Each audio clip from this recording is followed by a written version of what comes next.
sesuatu yang paling mahal yang dimiliki oleh manusia adalah waktu. Waktu, sehingga ada yang mengatakan waktu itu seperti emas.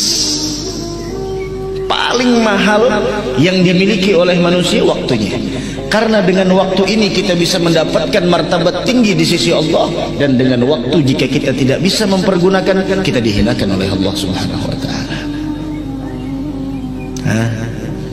Maka dari karena itu ulama-ulama kita terdahulu, mereka senantiasa mempergunakan waktunya itu dengan zikir kepada Allah, ibadah, majlis, setelah maghrib isya. Sehingga kata ulama, kalau kita kadang-kala mempergunakan waktu semuanya dalam 24 jam di dalam mengingat Allah, setidaknya ada beberapa waktu yang harus kita jaga. 1, sebelum subuh walaupun 5 menit. 2, setelah subuh walaupun hanya 5 menit zikir. Tapi yang bagus sampai isyraq. Sebelum subuh, habis subuh sampai isyraq. Kemudian sebelum maghrib walaupun 5 menit sudah ada di masjid. Kemudian ma baina maghribi wal isya, antara maghrib dan isya, itu jaga waktu. Kalau kita banyak ketinggalan, tidak bisa mengejar orang-orang yang terdahulu, setidaknya 4 waktu ini kita jaga.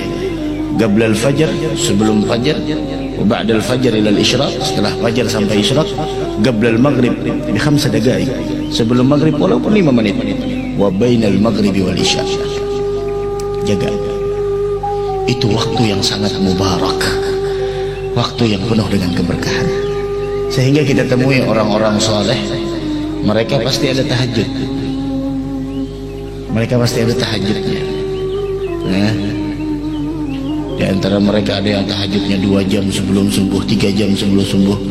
Wah, kita kadusah 2 jam, 3 jam, 5 menit kan. Hendak 1 jam, 2 jam, kalau pernah subuhnya pulang jam 7 kita kata kawan. Sudah bismillah, barang 10 menit, 5 menit bangun kita tahajud. Orang yang suka tahajud berarti dia adalah calon penghuni surga. Di keheningan malam orang pada tidur, kita bangun, Allahu Akbar.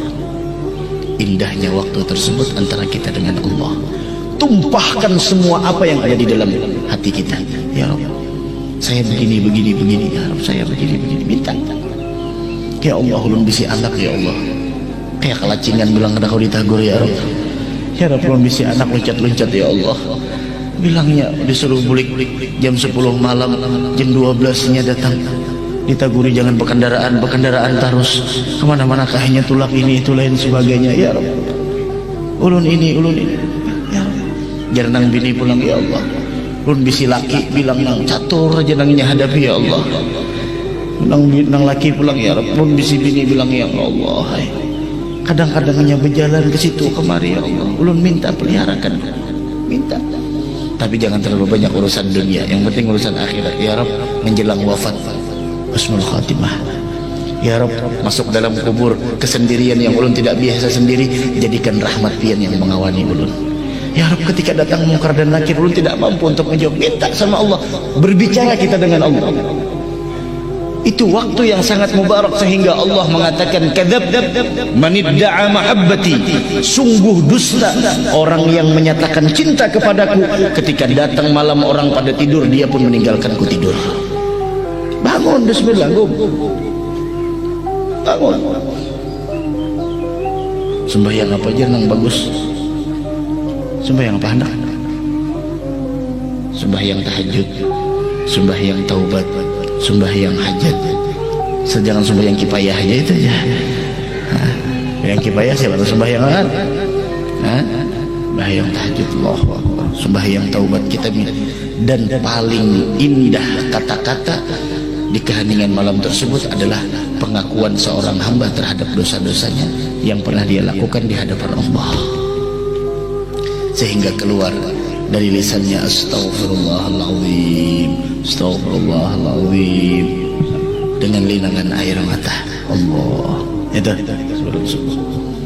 sehingga sampai dikatakan ma'ujidat wilayatun liwali illa biqiyamil lail.